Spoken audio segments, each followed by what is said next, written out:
Makan nasi goreng bikin ngantuk. Tenan ta? Lawang nasi goreng itu loh pernah menjadi makanan terenak nomor 2 di dunia setelah rendang. Menurut CNN loh itu. Di Indonesia sendiri, nasi goreng merupakan salah satu menu favorit terutama ketika waktu sarapan.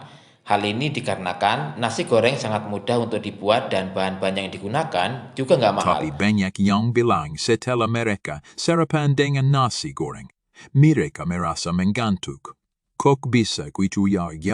Apa benar nasi goreng dapat membuat kita menjadi mengantuk? Ternyata rasa kantuk yang menyerang setelah memakan sesuatu con nasi goreng disebut sebagai rekut. Ini penjelasannya dikutip Menurut ahli dari gizi, beberapa literatur. sarapan memang memiliki arti yang penting bagi aktivitas sehari-hari. Sebuah penelitian membuktikan bahwa sarapan yang tepat dan benar dapat meningkatkan konsentrasi dan memiliki dampak besar bagi kebugaran serta daya tahan tubuh.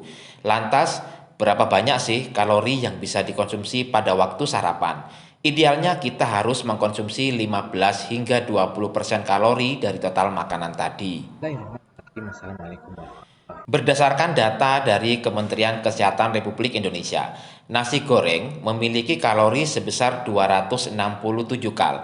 Menurut Dietary Guidelines for Americans, menyebutkan bahwa kebutuhan kalori setiap orang ternyata berbeda-beda tergantung dari jenis kelaminnya.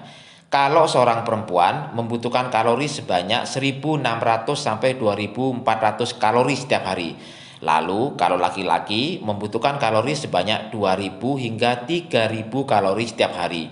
Dalam sepiring nasi goreng atau sebanyak 150 gram mengandung 50 gram karbohidrat, 13,36 gram lemak, 9,59 gram protein, dan 0,6 gram serat. Nah, secara umum terdapat dua penyebab rasa mengantuk setelah memakan nasi goreng.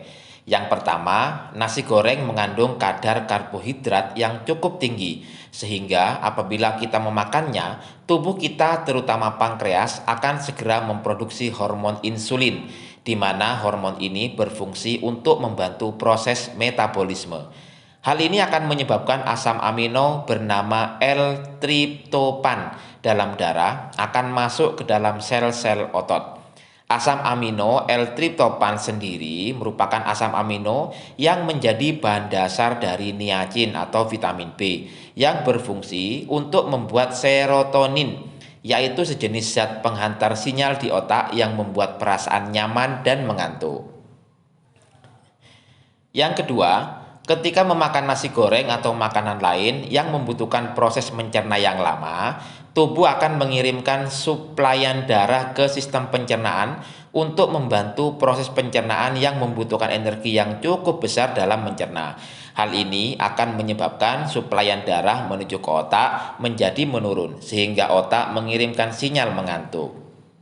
Rasa kantuk yang menyerang setelah memakan nasi goreng disebut sebagai reaksi food coma. Reaksi ini terjadi karena beberapa hal, salah satunya yaitu konsumsi makanan dalam porsi yang besar, terutama konsumsi karbohidrat.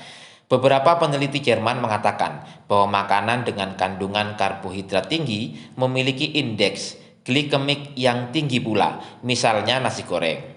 Tingginya indeks glikemik ini akan mendorong pankreas untuk memproduksi insulin dalam jumlah yang banyak. Hal inilah yang menyebabkan asam amino L-triptopan masuk ke dalam sel-sel otot.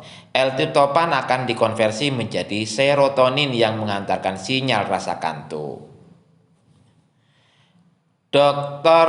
Alan Spring, seorang ahli nutrisi dari Amerika, menganjurkan untuk waktu bersantap harus disesuaikan dengan bioritme tubuh. Dari hasil penelitian diketahui bahwa serangan food coma sering terjadi pada jam-jam berikut. Pukul 10 yaitu 3 jam setelah sarapan. Pukul 14 yaitu 2 jam setelah makan siang. Pukul 16 yaitu 4 atau 5 jam sebelum makan malam. Di antara waktu-waktu itulah kadar gula di dalam tubuh sedang dalam kondisi menurun.